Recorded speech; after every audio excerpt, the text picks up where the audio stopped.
welcome to the class. Today we are going to discuss about transcription in eukaryote. ठीक है, ये eukaryote में transcription किस तरह होती है तो इस बारे में हम आज डिस्कस करेंगे। तो यूकेरियोट में ट्रांसक्रिप्शन होती है और प्रोकैरियोट में होती है। तो प्रोकैरियोट में जो ट्रांसक्रिप्शन होती है तो उसमें पॉलीमरेज एंजाइम 2 वन ही एंजाइम उसमें ट्रांसक्रिप्शन प्रोसेस में आता है। लेकिन जो यूकेरियोट में ट्रांसक्रिप्शन की प्रोसेस होती है तो पॉलीमरेज एंजाइम 1, 2, 3 ऐसे आते हैं और प्लस उसमें कई सारे प्रोटीन भी होते हैं, फैक्टर भी होते हैं जो ट्रांसक्रिप्शन प्रोसेस में पार्टिसिपेट करते हैं। ठीक है, तो अब देखते हैं ट्रांसक्रिप्शन की प्रोसेस में क्या होता है। जो ये ट्रांसक्रिप्शन की प्रोसेस है उसमें 6 टाइप के जो फैक्टर्स होते हैं, transcription factor A, B, D, E, F and H।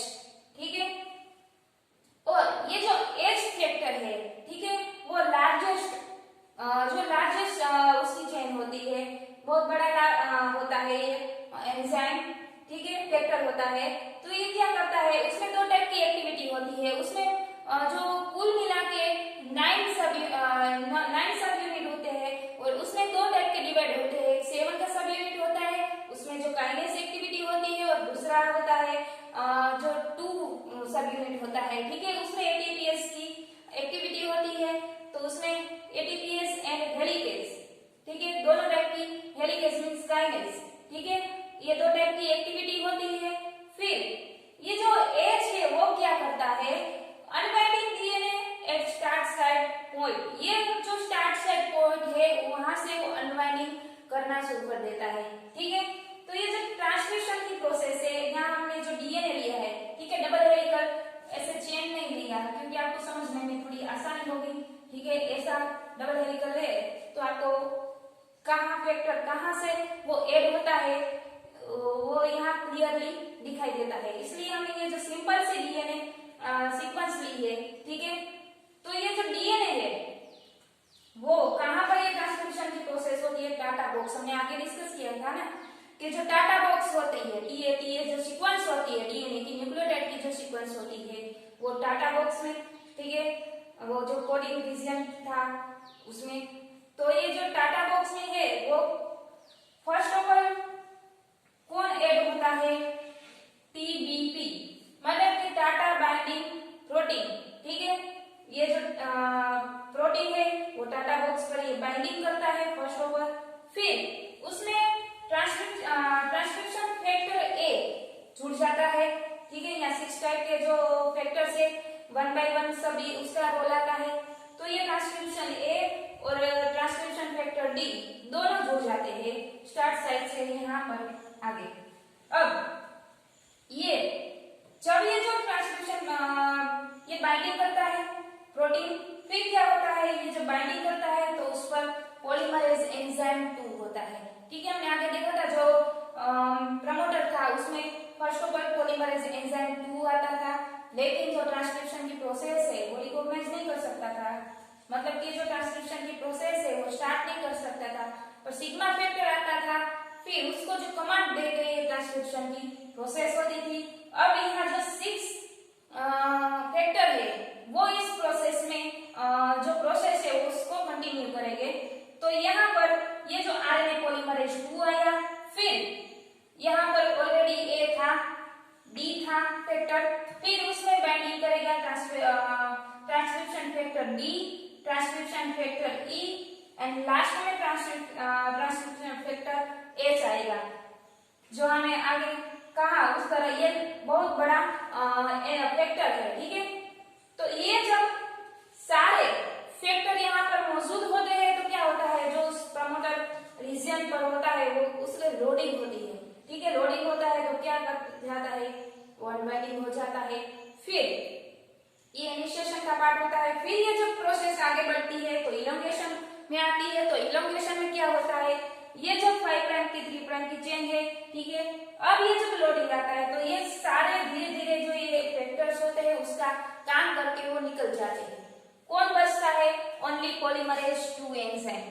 ठीक है, तो ये पॉलीमरेज एंजाइम 2 आता है। अब क्या करता है, जब ये जो सारे अपने काम करके ये जो सारे फैक्टर निकल जाते हैं तब जो हमारा न्यू स्ट्रैंड है 3 प्राइम से 5 प्राइम तक वो उसकी प्रोसेस होने लगती है तो क्या होगा, ये पॉलीमरेज एंजाइम 2 है, यहाँ से ये जो न्यू एमआरए बनता है। अब ये जो न्यू एमआरए बनता है उसमें ये जो टीएफपीबी ट्रांसक्रिप्शन फैक्टर है, ठीक है, काइनेज प्रोटीन है, वो यहाँ आता है। अब क्या करता है, ये जो प्रोसेस यहाँ जो एमआरए में बनता है उसमें जो 5 प्राइम है, ठीक है, ये 5 प्राइम है, उसको ये जो 5 प्राइम है वो हेड है, ठीक है, उसमें कैपिंग करेगा, और जो 3 प्राइम है उसमें टेलिंग, कैपिंग और टेलिंग, ठीक है, दोनों में से आती है प्रोसेस।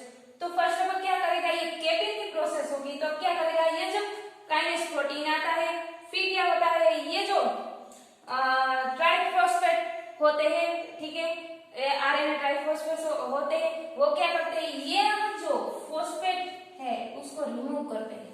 धीरे धीरे ये रिमूव होता है तो फिर क्या करता है, ग्वानिन आता है और ये जो फॉस्फेट है उसको ये जो 5 प्राइम की जो चेन है उसमें 5 प्राइम तक यहाँ जो फॉस्फेट है वो जुड़ जाएगा और फिर ग्वानिन उसके साथ जुड़ जाएगा, ग्वानिन जुड़ेगा उसके साथ मिथाइल भी जुड़ जाएगा, ठीक है। तो यहाँ पर ये जो बनी वो 5 प्राइम कैपिंग बनी, ठीक है, उसे हम कैपिंग साइट कहते हैं।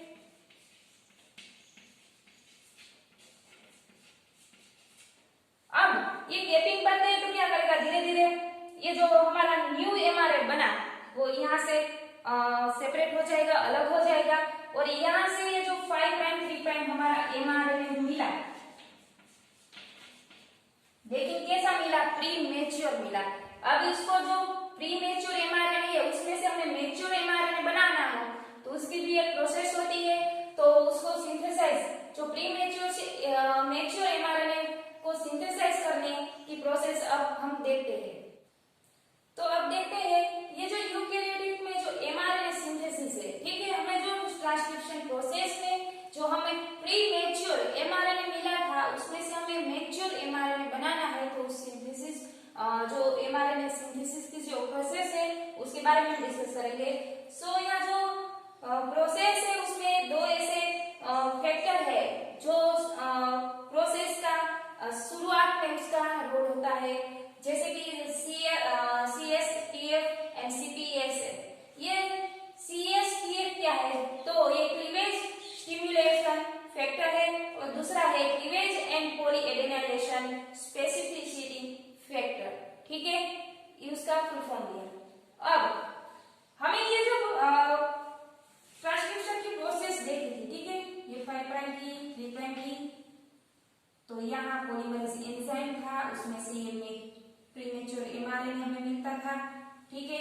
अभी एमआरएनए मिला तो ये एमआरएनए में क्या हुआ, इस एमआरएनए को हमें मिला, ठीक है, यहाँ से ये अलग हो गया तो ये प्री एमआरएनए हमें यहाँ दिखाया है। फिर क्या होगा, ये 2 ऐसे फैक्टर है, इसके साथ ये बाइंडिंग कर जाएगा, ठीक है, CPSF एंड CSTF, ठीक है, यहाँ 2 ऐसे फैक्टर मिले, यहाँ से अलग हो गया। अब ये जो प्रीमेच्योर एमआरएनए मिला है, ठीक है, वो यहाँ हमने शो किया है, तो ये हमारा एमआरएनए है, ठीक है। अब ये जो 2 फैक्टर जुड़ जाते हैं प्रीमेच्योर एमआरएनए पर, ठीक है, CPSF एंड CSTF, उसमें जो न्यूक्लियोटाइड चेन है AAU, AA, U और GU ऐसे न्यूक्लियोटाइड चेन है, फिर क्या होगा, उसके बीच में ब्रेकिंग होगी, उस जो जुड़ा है 2 फैक्टर उसके बीच में ब्रेकिंग होगी, तो क्या होगा, यहाँ का जो पार्ट है, ठीक है, वो अलग हो जाएगा। उसको अलग करने के लिए एक एंजाइम आता है, वो है PAP, मतलब कि पॉलीएडेनाइलेटेड पॉलीमरेज एंजाइम। वो क्या करता है, CSTF को निकाल देता है और उसकी जगह जो एडेनाइन न्यूक्लियोटाइड है उसको ज्वाइन कर देता है। तो यहाँ तक ये CPS है, ठीक है, इफेक्टर है। अब यहाँ से ये कटिंग हुआ है तो यहाँ के जो PAP एंजाइम है वो क्या करेगा, जो एडेनिक न्यूक्लियोटाइड है उसको ऐड कर देगा, ठीक है। तो इस चेन बनी तो उसे क्या कहते हैं, पॉलीएडेनाइलेशन टेल, ठीक है, क्योंकि ये जो एडेनिन की जो ये चेन बनी उसे पॉलीएडेनाइलेशन टेल कहते हैं। अब बात करें तो ये जो कल में भी स्प्लाइसिंग के बारे में डिस्कस कर चुके हैं। तो ये स्प्लाइसिंग की प्रोसेस होती है वो किस तरह होती है। तो फर्स्ट ऑफ ऑल जो हमारा mRNA है उसमें आप सब जानते हैं एक्सोन और इंट्रोन प्रेजेंट होता है। तो अब हमें ये एक्सोन और इंट्रोन्स प्रेजेंट है तो ये उसमें से स्प्लाइसिंग कैसे करना है। तो ये जो 5 प्राइम से 3 प्राइम की चेन है, ठीक है, यहाँ एक्सोन इंट्रोन एक्सोन दोनों मिक्स है, एक्सोन और इंट्रोन्स। तो अब क्या करेगा, ये जो स्प्लाइसियोसोम एंजाइम उसका बहुत बहुत इंपॉर्टेंट रोल होता है। वो स्प्लाइसियोसोम एंजाइम क्या करेगा, जो इंट्रोन्स है, ठीक है, उसको रिमूव कर देगा और बचेगा कौन, ओनली एक्सोन बचेगा। तो ये स्प्लाइसियो एंजाइम क्या करेगा, स्प्लाइसियोसोम एंजाइम जो इंट्रोन्स है वो वहां से रिमूव कर देगा। तो हमें यहाँ पूरी जो न्यूक्लियोटाइड चेन है उसमें कौन प्रेजेंट होगा, एक्सोन। ये और क्या होगा, जो बीच बीच में ये इंट्रोन्स निकल गए हैं तो स्प्लाइसियोसोम उसे रिमूव कर देगा और फिर ये एक्सोन के जो टुकड़े हैं उसको जोड़ के चेन बना देगा। तो ये जो हमारा 5 प्राइम से 3 प्राइम मिला वो हमारा मैच्योर mRNA मिला। ठीक है, यहाँ तक बात क्लियर हो गई। अब देखते हैं ये जो स्प्लाइसिंग होती है, ये तो ओवरव्यू है, ठीक है। अब ये जो स्प्लाइसिंग होती है वो किस तरह होती है। तो ये एक्सोन की हमारे जो 5 प्राइम से 3 प्राइम की ये चेन मिली, ठीक है, यहाँ से ये 5 प्राइम से स्प्लाइस साइड कहते हैं जहाँ स्प्लाइसिंग होती है, ठीक है। अब यहाँ बीच में ब्रेक आता है, फिर क्या होता है, स्प्लाइसिंग साइड हो, यहाँ से ब्रेक होता है, मतलब कि यहाँ से जो चेन है हमारी वो ब्रेक हो जाएगी और 3 प्राइम वो उसकी दोनों तरफ से स्प्लाइसिंग साइड बन गई। फिर ये 5 प्राइम की 3 प्राइम है और वहां से क्या होगा, ये ब्रेकिंग आएगा, मतलब कि जहाँ यहाँ इंट्रोन्स प्रेजेंट है वो रिमूव हो जाएगा। तो यहाँ हाइड्रोक्सिल जो है वो प्रेजेंट हो जाएगा। तो यहाँ हमारी 5 स्प्लाइस साइड बनेगी और यहाँ 3 स्प्लाइस साइड बनेगी। ठीक है, ये बात जो है हमारी जो न्यूक्लियोटाइड चेन है, ठीक है, उसमें ये प्रोसेस होती है लेकिन ओवरव्यू होती है। लेकिन जो हम डिटेल में देखें तो इसमें कोई सारे प्रोटीन्स जो एंजाइम, ठीक है, वो उसका रोल आता है, वो किस तरह स्प्लाइसिंग होती है इंट्रोन्स में। ठीक है, स्प्लाइसोसोम मेनली स्प्लाइसोसोम क्या करता है, इंट्रोन्स को रिमूव करता है। तो स्प्लाइसोसोम जो मैकेनिज्म है उसके, ठीक है, स्प्लाइसोसोम की तो मैकेनिज्म क्या है, इंट्रोन्स के जो यूनिट है, इंट्रोन्स के 2 टाइप के यूनिट होते हैं, ठीक है, वो दोनों टाइप के जो यूनिट होते हैं उस किस तरह स्प्लाइसिंग करते हैं उसके बारे में हम अब डिटेल में देखते हैं।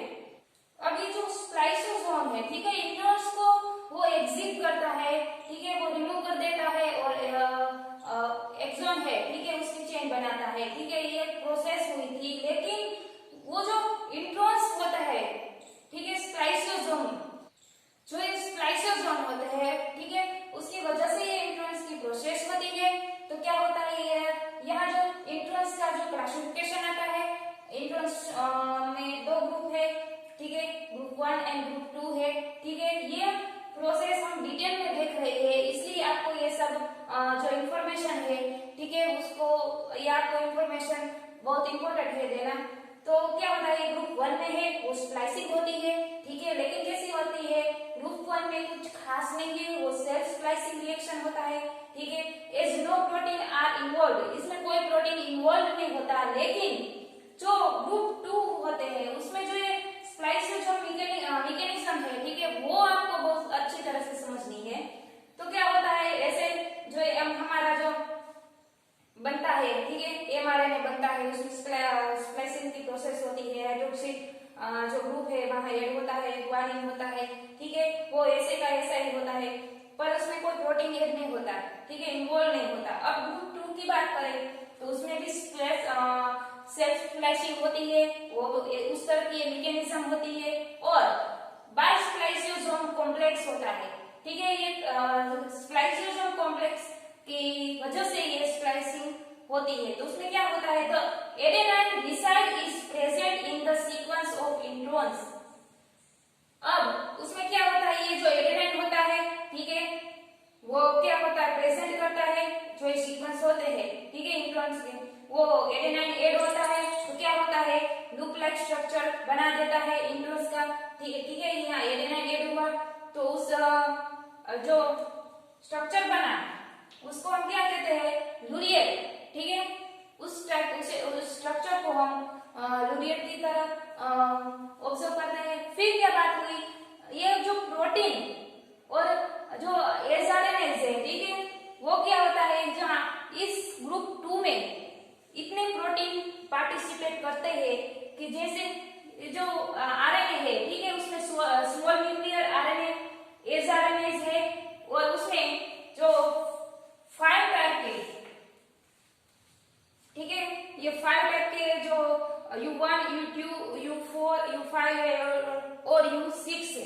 ठीक है, अब क्या होता है, उसके साथ ये जो 100 से 300 न्यूक्लियोटाइड की लेंथ होती है, ठीक है, उसके साथ ये प्रोटीन भी बाइंडिंग होता है और फिर SNRNAP बनता है। ठीक है, ये RNAP क्या है, स्मॉल न्यूक्लियर राइबोन्यूक्लियर प्रोटीन है। ठीक है, तो ये सारे इस प्रोसेस में उसका रोल आता है। तो अब देखते हैं कि ये प्रोसेस जो ग्रुप 2 की मैकेनिज्म है वो क्या है, तो ये 5 प्राइम से 3 प्राइम की है। ठीक है, अब क्या होता है, फर्स्ट ऑफ ऑल U1, ठीक है, U1 आता है, फिर क्या होता है, U1 आता है और फिर ये BBP, मतलब कि ये BBP क्या है, branch site is region with adenine site. यहाँ देखिए, यहाँ A है, मतलब कि ये जो एडेनाइन साइट होती है, ब्रांच पॉइंट बाइंडिंग प्रोटीन। ठीक है, यहाँ बाइंडिंग प्रोटीन है, ठीक, ये पॉइंट पर है एडेनाइन साइट पर, ये इंट्रॉन्स है। हमने यहाँ जो जिगजैग ड्रॉ किया है वो इंट्रॉन्स है, उसके बीच में ये इंट्रॉन्स की प्रोसेस हो रही है। इसलिए यहाँ जब ये प्रोसेस डिटेल में कैसे होती है ये मैं आपको समझा रही हूँ। ये जो U1 ऐड होता है, फिर BBP, मतलब कि जो ब्रांच साइट है रीजन, ठीक है, एडेनाइन साइट होती है, ठीक है, वो प्रोटीन है। फिर जब U2, वो क्या है, U2AF, मतलब कि एक्सिलरी फैक्टर है। ठीक है, ये ऐड होता है। फिर ये जब प्रोसेस होती है तो ये प्रोसेस आगे कैसे बढ़ती है, अब जब ये प्रोसेस चल रही है इंट्रॉन्स में, ठीक है, हम डिटेल में देख रहे हैं ये जो इंट्रॉन्स में प्रोसेस चल रही है, जैसे जो एक्सोन और इंट्रॉन्स के बीच में ये इंट्रॉन्स कैसे मूव ऑन हो रहा है, ठीक है, तो किसकी वजह से, उसमें ये जो सारे पार्टिकल्स है उसकी वजह से ये मूव ऑन हो रहा है।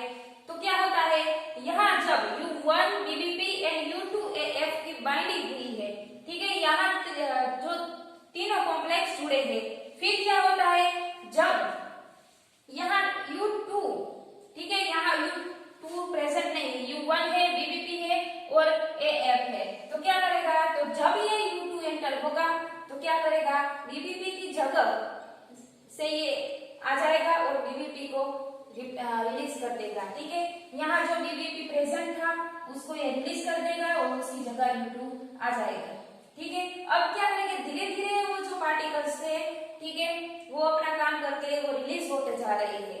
ठीक है, 1 बाय 1 सारे पार्टिकल रिलीज होते जाएंगे। तो अब क्या होगा, ये जो इंट्रोस में प्रोसेस हो रही थी, यहाँ ब्रांच साइड है, ठीक है, अब ये जो BBP रिलीज हुआ, फिर क्या हुआ, यहाँ U1 था, ठीक है, U1 और 2 के बीच में स्पेस होगी और यहाँ U6, U4 एंड U5 आ जाएंगे। ठीक है, अब जब ये तीनों आते हैं तो क्या करेंगे, U2AF को रिलीज कर देंगे। ठीक है, U2AF आउट हो जाएगा। फिर अब ये प्रोसेस आगे बढ़ती जा रही है। फिर क्या करेगा, जब यहाँ U6, U4 एंड U5 और U2 है तो क्या करेगा, U6 से वो किसको रिलीज करेगा, U1 को। ठीक है, U1 है वो इस प्रोसेस से आउट हो जाएगा। ठीक है, वो रिलीज हो जाएगा। फिर क्या करेगा, जब ये प्रोसेस आगे बढ़ती है तो कौन बचता है, U6, U5 और U2, और क्या होगा, U1 जब रिलीज होता है उसके बाद U4 भी रिलीज हो जाता है। ठीक है, इतनी बात क्लियर हो गई। फिर ये जो प्रोसेस होती है, U रिलीज हो जाता है तो कौन बचता है, U6, U5 एंड U2। ठीक है, यहाँ ये तीनों प्रेजेंट है। फिर क्या होगा, U6 और U2 के बीच में स्प्लाइस साइट बनेगी, मतलब कि इन दोनों के बीच में रिएक्शन बनेगी। तो क्या होगा, ये जब रिएक्शन करेगा तो हमारा ये जो वो लुक लाइक स्ट्रक्चर बनाए देगा। ठीक है, ये लुक लाइक स्ट्रक्चर बना देगा। तो ये क्या होगा, ये जो हमारा इंट्रोन्स ऐसा था, ठीक है, वो एडेनिन ऐसे बन जाएगा, एडेनिन साइड। तो ये क्या होगी, इसके बीच में जब ये इंट्रोन्स था, ठीक है, जहां पर ये सारे U6, U5, U2 और सारे जो थे वो यहाँ प्रेजेंट थे इंट्रोन्स में। तो क्या हुआ, 1 बाय 1 सब रिलीज होते जा रहे थे। फिर इसके बीच में रिएक्शन हुई, तो क्या हुआ, स्प्लाइस साइट प्रेजेंट हुई। तो यहाँ पर एक 5 प्राइम स्प्लाइस साइट है और यहाँ 3 प्राइम स्प्लाइस साइट है। फिर क्या होगा, ये जो हमारा इंट्रोन्स है वो धीरे धीरे दूर हो जाएगा, ठीक है, सेपरेट हो जाएगा। तो अब इस जो न्यूक्लियोटाइड चेन है उसमें कौन बचेगा, ओनली एक्सॉन। ठीक है, तो हमारा ये मैच्योर एमआरएनए बना। हमने जो मैच्योर एमआरएनए जो सिंथेसिस की जो प्रोसेस की थी उसमें ये बताया था कि जो एक्सॉन इंट्रोन्स निकलते थे, पर उसकी जो रिएक्शन थी वो डिटेल में हमने अब देखी कि किसकी वजह से ये एक्सॉन से इंट्रोन्स अलग होता है। ठीक है, तो यहाँ हमारा जो इंट्रोन्स होता है, ठीक है, वो अलग हो गया और ये जो रिएक्शन है, ठीक है, वो कंप्लीट हो गई और हमारा जो प्योर मतलब कि जो हमारा जो एमआरएनए है, मैच्योर एमआरएनए में यहाँ मिल गया और ये जो सारे मॉलिक्यूल्स थे, ठीक है, वो सब रिलीज हो गए और हमारा एमआरएनए है, ठीक है, उसकी चेन में एक्सॉन ही है। ठीक है, तो ये हमारी जो प्रोसेस थी एमआरएनए में कि जो हमें प्री एमआरएनए से मैच्योर एमआरएनए कैसे बनता था। ठीक है, सो गाइस इस लेक्चर में बस इतना ही। नेक्स्ट लेक्चर में हम देखेंगे ट्रांसक्रिप्शन इन द आर्किया। ठीक है, so guys thank you so much and keep reading.